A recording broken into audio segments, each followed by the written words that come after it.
This video is sponsored by Brilliant.org. Hi, I'm Niek. I'm a designer for LEGO Ninjago. Today I'm going to be talking about some of my most iconic LEGO sets.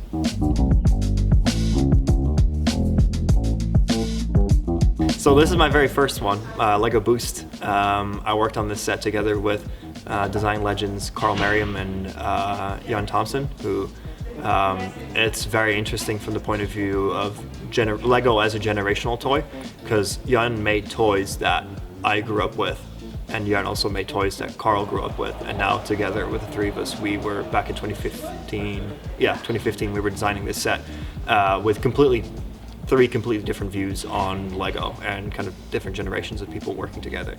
And that was incredible because it was just, it was about a year and a half of development that I experienced on working on the project, and throughout that we went through so many different sketch models and combo models or alternate models because we had so many of them that we're constantly kind of refining and trying to figure out how to make things work in a simpler way. And Jan is specifically incredibly good at that. It was an incredible set to get to do as your first LEGO set, because it was a kind of a crucible, right? Like, it's immediately you have to do everything that could possibly go wrong with a LEGO set, right? Because you have technology as an app connected to it, there's motors connected to it, so it was quite hard because a lot of the hardware we had to work with wasn't finalized yet. So there was a lot of back and forth of building a piece of the hardware out of LEGO pieces and then putting a power functions motor onto it to test functions, and a lot of like hacked Mindstorm stuff to test for power consumption, and it was an incredibly elaborate process. I don't think I've done anything that elaborate since, just because of like the complexity. And we had like stakeholder meetings for the project in which the meeting room was so full, people were standing outside to hear the notes from our last like big test or whatever it was. There was so many people involved, it was crazy.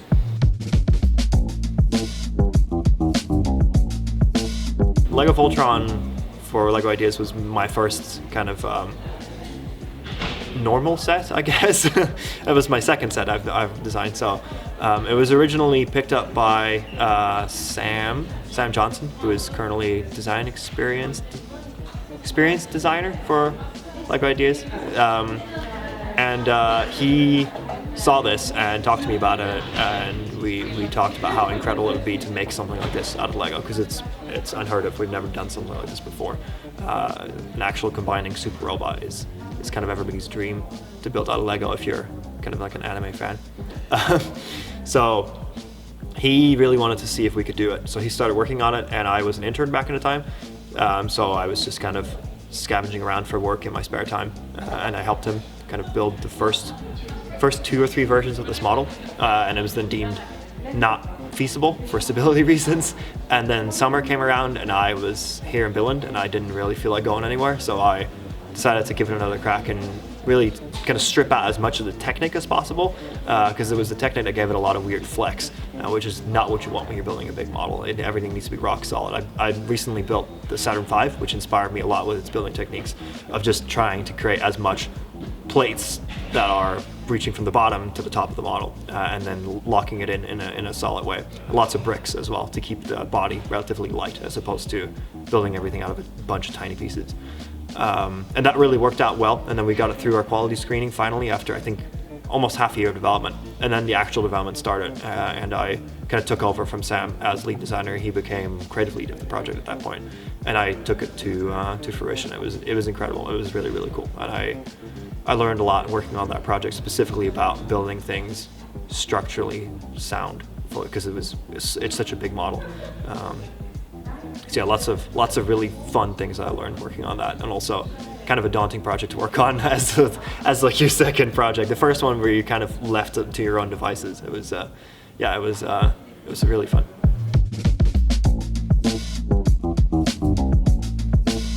So next up is the Dragon Dance, which I did together with my good friend and partner in crime, Nico Vass.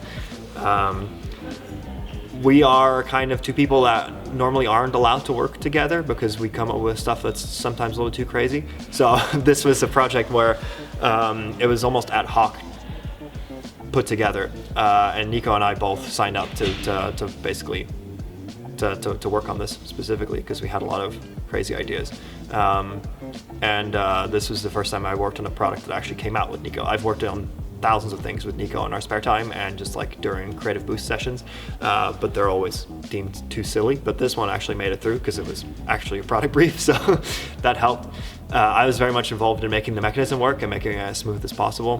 One of my favorite things about the build is that the bricks that you put in for kind of putting the dragon on, the cross axle goes through a 2x2 brick with cross hole going from the top to bottom.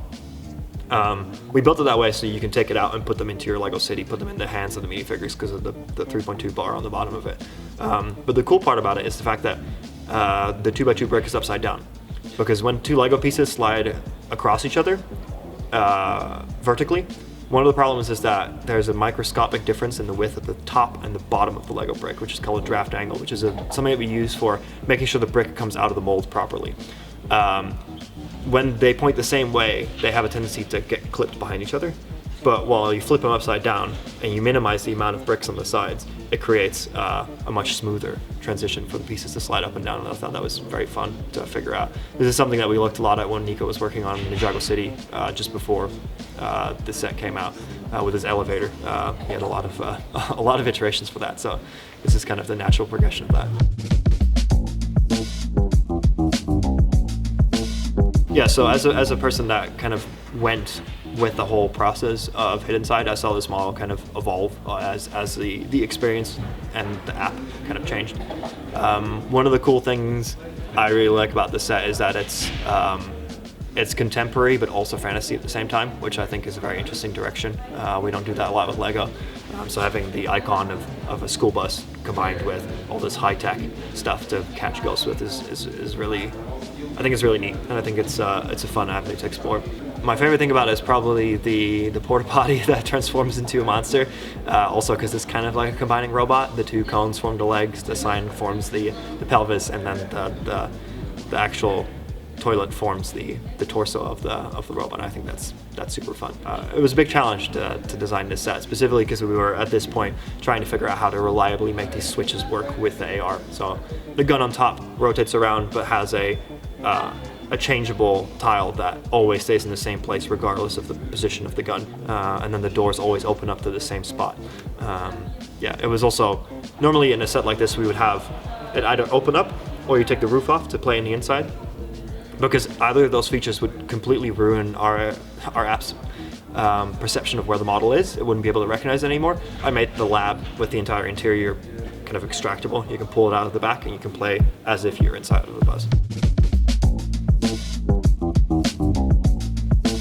When Hidden Side was kind of closing down, I got offered some extra opportunities to work on different things, and this was one that Ninjago specifically offered me, and it's a redesign of an original set from the rebooted wave, I think. Yes, from Ninjago Rebooted, and I really like that set, the old one.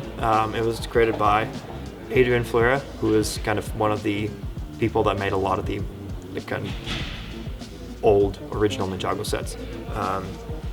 And I love mechs, so I immediately start working on the mech first and then start working on the vehicle, which is a very fun way of addressing this one, because I definitely should have done it the other way around, but I was so excited to get to make a mech that I was like, okay, cool, let's start with the mech.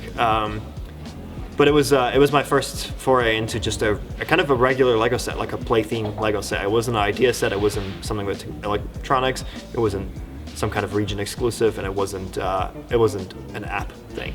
So this is my first just toy with regular play theme aspects to it, and that was super fun to do because it was surprisingly simple compared to all the stuff that I'd done before. But that simplicity allowed me to really kind of focus on aesthetics, which is something I hadn't put as much thought into previously, whereas normally the structure kind of defined the way it looked, and in this case I was very much free to just do whatever I wanted within the restrictions of the Ninjago kind of aesthetic.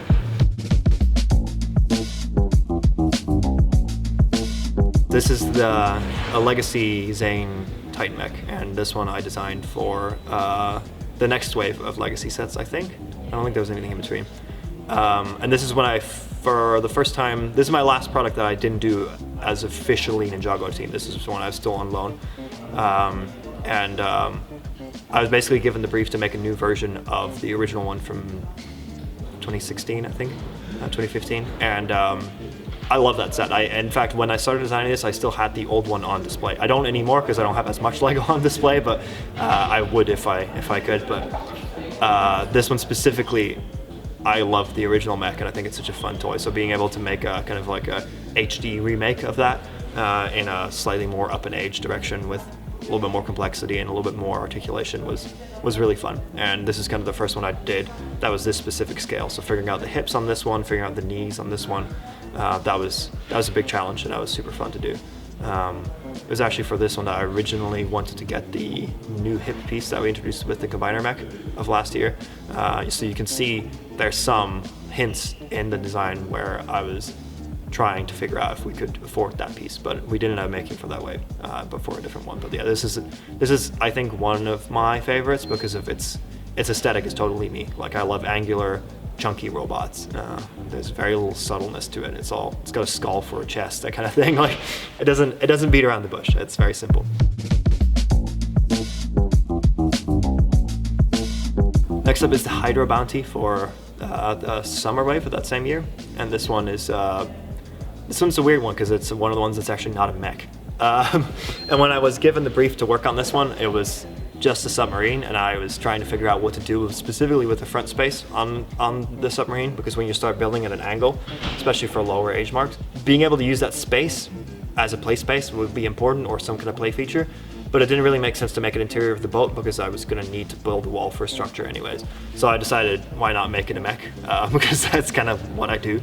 So that feature was really fun to implement because it basically meant being able to take the entire front off and turn that into a weird kind of disproportionate mech. And I think that's super fun because it allows you to really build something that's not just a human shape, that still counts as a mech. And then, of course, the bounty needs to have some kind of cool feature on the back, and I wanted to make sure that I both built it in a way that's as simple as possible while leaving a big impression, but also make it kind of not take all the interior space of the boat, because we needed the space to put the small boats inside of it, which is why I ended up working with the string solution for this, which is very funny because I designed that from my home, because this is the first one I designed during pandemic. So it was quite an elaborate model to be designing from your kitchen table. It was weird. I have a copy of it in just weird, like clown colors from when I was building it with my home collection before we were allowed to take bricks out of the office for homework.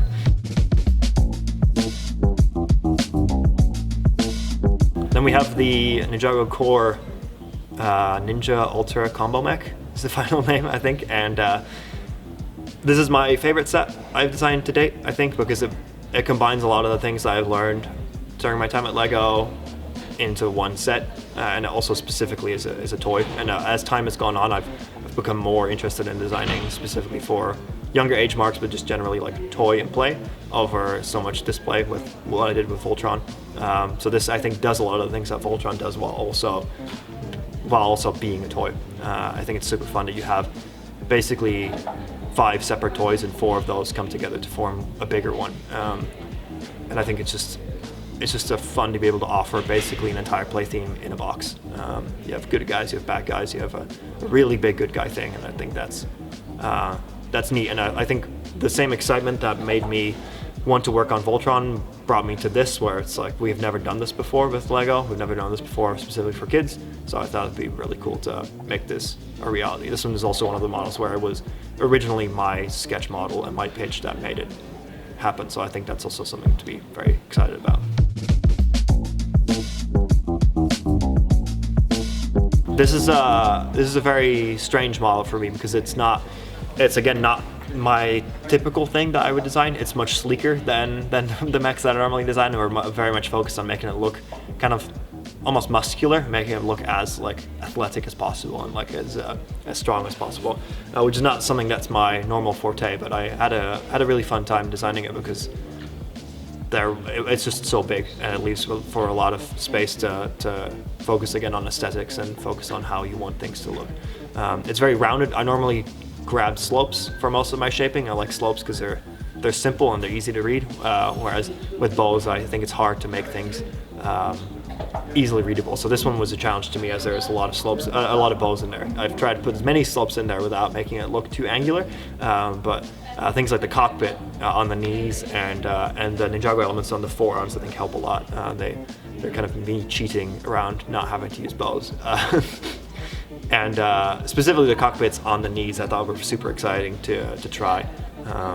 It was actually one of the first things I did when I built the very first sketch model for this model. And then, of course, there's the big X on the chest, which I thought would be a really cool direct reference to Samurai X, like Nia's original kind of superhero form.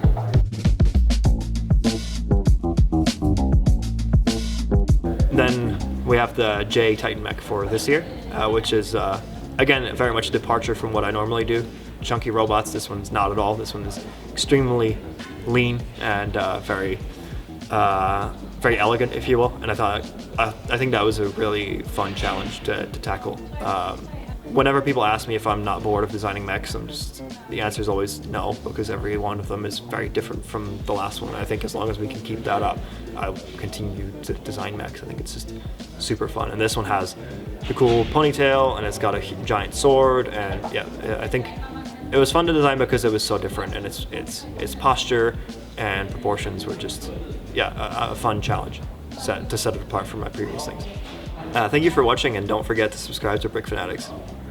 This video is sponsored by Brilliant.org. Building with Lego involves a lot of creativity, but it also involves maths and engineering. You need to make sure that your creation is going to stay sturdy and balanced. For this reason, if you're a fan of creating your own Lego builds, you should check out Brilliant, an online learning platform with courses on maths, science and technology. Take, for example, Brilliant's lessons on balance and structures. Excellent resources for anyone trying to figure out how to make their Lego creations a little less susceptible to the cruelties of gravity. Brilliant's lessons are provided as bite-sized chunks and are easy to digest. They're interactive and fully illustrated, so that even complex concepts are presented in a way that makes the learning process fun and enjoyable. You'll learn by doing, through hands-on, intuitive, low-pressure challenges that make science come alive. Brilliant has courses that start with basic principles and progress all the way up to more advanced lessons, and with new content added monthly, there's something for lifelong learners at any stage of their educational journey. To try Brilliant for free for 30 days, head to brilliant.org/brickfanatics, or click the link in the description.